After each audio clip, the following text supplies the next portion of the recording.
Finally, Friday is here. Off work.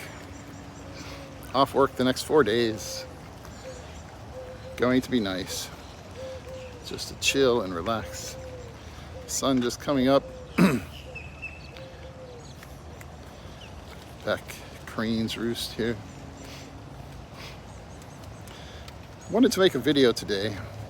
Something that I have talked about some before at various different times. When I've talked before about people who are living either an offensive or a defensive life. Couldn't help thinking about that again yesterday as I was watching a video by Paul, Old Dog, New Tricks. That's how I spent my lunch break yesterday at work, watching his new video with the guy from Mike's Philippine Retirement. And they were talking about, buying land over there, to build a house and stuff like that. The process of building a house, for your wife or whatever. And yes, every time somebody makes a video about that, the same comments from the same people, telling you what an idiot you are to build a house over there. And all the derogatory comments from people. One of the craziest comments was this guy who said, well, neither of you are really married because, I guess apparently you're not married unless you have children.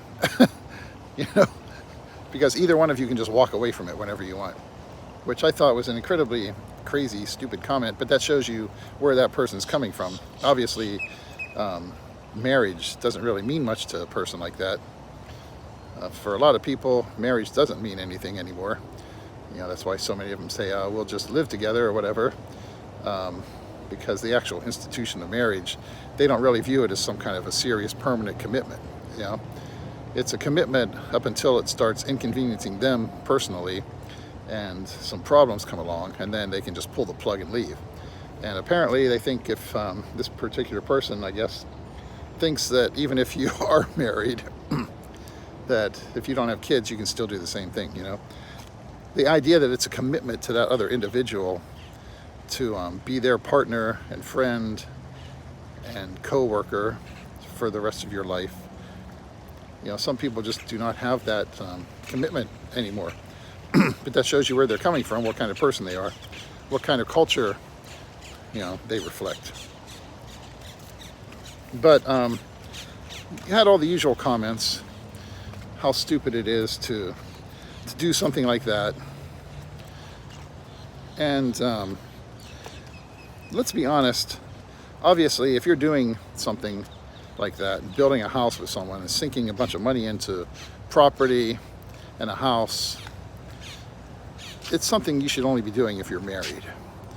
If you know this is it, I'm permanently attached to this person, and you want to take care of them and, be a family there. Now, a lot of people, they're going to say, well, you can never, ever be certain. And hey, that's true. You can never be 100% certain about anything. You can't be certain you're even going to be alive tomorrow, okay? So, yeah, it's true. You never know what's going to happen. But so many people start out with this frightened, defensive attitude toward life.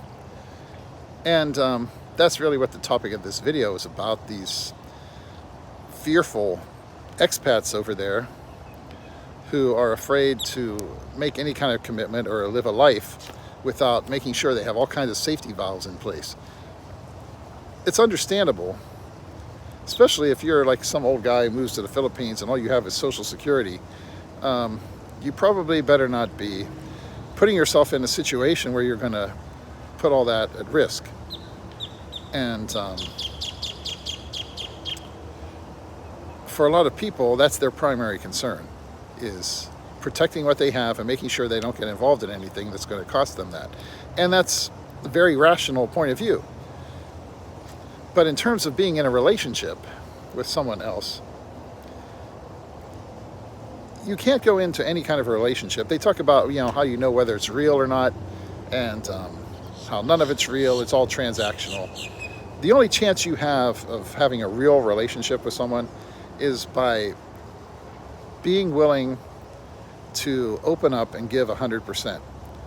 And some people, their whole narrative, everything they talk about, the way they do everything every day, they have this attitude that they've just been used and abused too much, taken advantage of, stabbed in the back, whatever, and it's never going to happen to them again. And that's great, you know? All of us who have been through situations like that, yeah, we sure as hell hope it never happens again. But when it comes to being in a relationship with someone, when you start out with it planning for it to fail and just accepting that somewhere down the line, whatever, I'll be walking away from this, that's just such a horrible attitude to enter a relationship with. It's okay if you're just there to worry about yourself and have some fun and enjoy your retirement or whatever. Maybe you're not actually retired yet or whatever, but all you care about is, I'm over here to have fun, enjoy myself, and get what I need. That's great. You can get away with having that attitude. If you get into a relationship with someone, people say, well, how can I know it's a real relationship? And they're afraid that they are in a relationship that's not real. The only chance you have of having a real relationship is by being willing to give everything you have. And a lot of people just can't do it.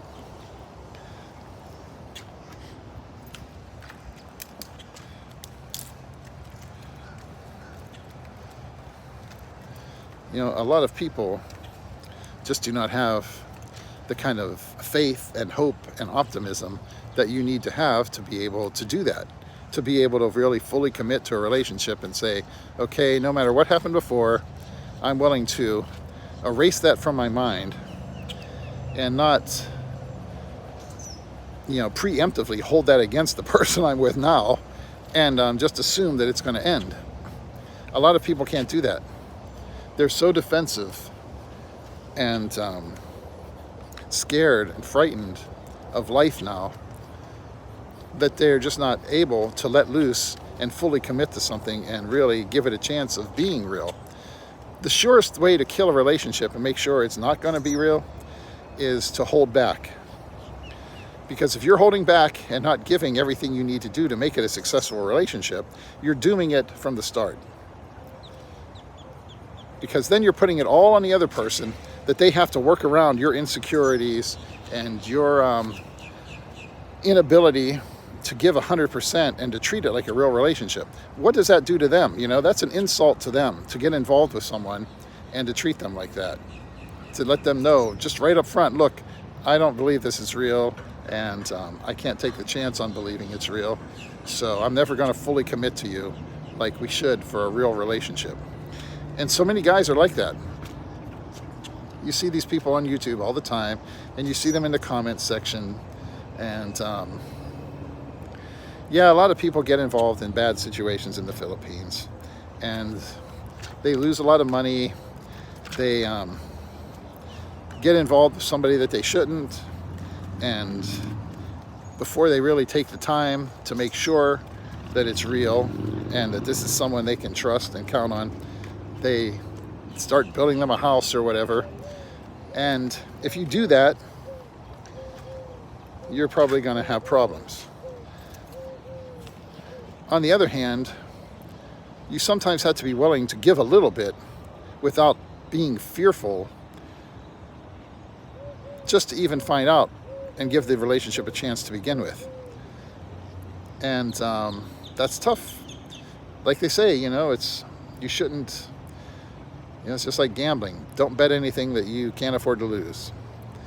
And obviously, if you're moving off to another country, if you don't have enough money to live and take care of things and get involved in a relationship and worry about a house and things like that, then maybe you don't need to be in a relationship. Obviously, You know, you can find plenty of people over there who will live with you and say, okay, hey, fine, we don't have to be married, and yeah, we'll just rent a place. But sooner or later, if that relationship is real, those people, you know, especially if you're involved with some young person, they're thinking about their future and their whole life. It's just like all these guys who maybe they're 60, 70 years old now, but back when they were, you know, 30 years old or something, they weren't in that mindset, oh, I'm just cruising for the last few years until I die. They want to live a life, and they want to make plans for how to have a good life and success. And, you know, you're in a place like that, you're thinking about buying property and setting yourself up and having something that's real instead of just renting from somebody else and, you know, wasting your money on rent. And you have to understand that the people you're involved with, you know, if you're involved with a woman over there, especially someone who's a lot younger, it's not just about having them hang out with you until you die and then leave them something so they can start having a life. They need to be having a life right now. You know, why should they be wasting their time on you, taking care of you and everything just because you're promising them, well, you know, someday I'll be dead, and after you have served as my nurse for my last few years, I'll leave you something, and then you can think about maybe building a house or having a life or something. The whole point of being with them and the whole point of them being with you is so they can have a life right now. You are their life, okay?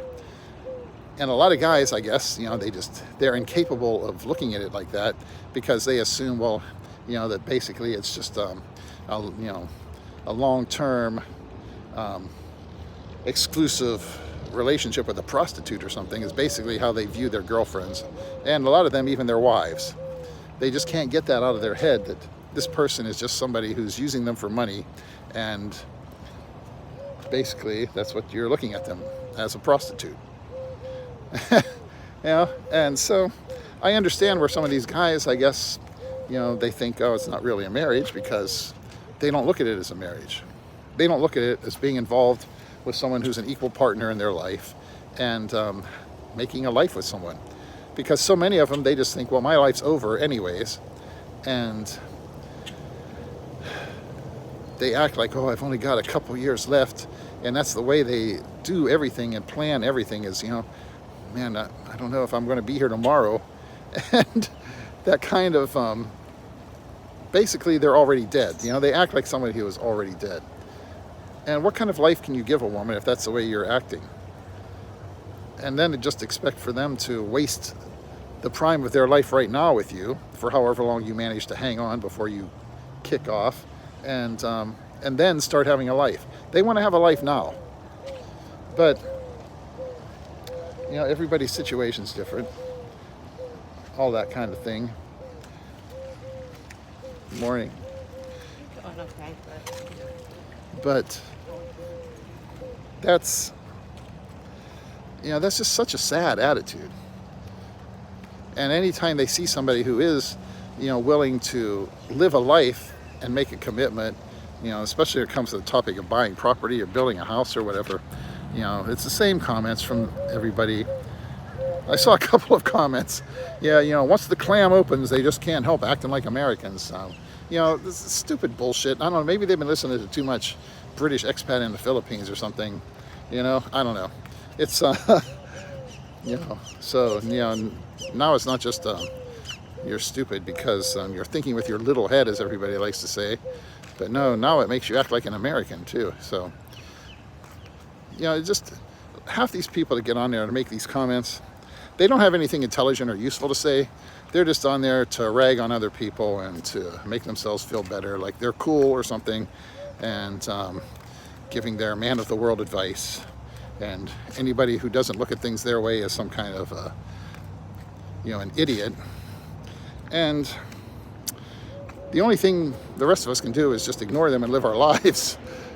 But the fear in some of these people, the fear of actually living and not just sitting around cowering in the face of the future and thinking, oh, this could be my last day. And this is something that you get even from a lot of these younger guys. They're just, it's pathetic. It's pathetic that they're just so afraid of life already, even at a young age. And They don't know shit about anything yet, you know? And they're just frightened little children. Just everything they do is so defensive in nature, and you cannot live and truly experience life if you're holding part of yourself back all the time and unwilling to commit to something. The only way to fully experience an event or activity or your life is to fully commit to it and to say, I'm going to make this day my bitch, as some people like to say, you know? You can't be sitting around fearful and wondering what the day is going to do to you. You have to think about what you're going to do to that day and make it yours. People just aren't willing to live. And there's nothing you can say to them because it's just the way they're wired. But it's inevitable every time somebody makes a video about something like that, you know, building a house, buying property, whatever. It's, you know, there are a lot of issues that you have to think about, especially, you know, you're buying property in the Philippines and things like that, and some of the stuff they talked about in that video. But, I don't know. You just, it's hard to say anything to people like that that's going to make any difference to them, because they're afraid. They're afraid to live. And there's, you know, the thing is, worse than that is the people with that attitude, it's not just their fear, but it's their selfishness. It goes hand in hand, because they don't want to give. The only thing they're thinking about is, what am I getting out of this? You know? And if you have that attitude, you certainly shouldn't be involved with a relationship with somebody else, you know? It's talking about a marriage or something. You know, marriage is about giving. It's not about receiving. It's about saying, I'm a partner with this person. They're my life. The two of us together are one. And that's your world, you know? You face the world together. It's not like you're two people anymore. It's like you're one person living the same life. That's the whole point of it. And for a lot of people, they're just not capable of having that attitude about marriage. They, for them, it's always going to be something where it's two separate people, and they're just worried about protecting what they have as an individual. And if that's your attitude, then you shouldn't be married anyways, you know? But, yeah. Apparently, I guess my wife and I aren't married. We don't have kids. Though, I don't know, we've got a couple of nieces over in the Philippines that we talked about trying to adopt maybe, but we basically are raising them. Their biological mother isn't raising them. You know, she's not the one taking care of them. We are. So I guess we have a couple of kids, whether they're, you know, they didn't actually come from the two of us together, but they're our children, basically, you know? I don't know. I see this all the time, though, on these videos and comments, and people who are just fearful and selfish. And it's a bad combination if you're expecting to enjoy your life. But maybe they think they are enjoying their life. But it's a pretty small life, certainly emotionally, if that's the way you're going to live.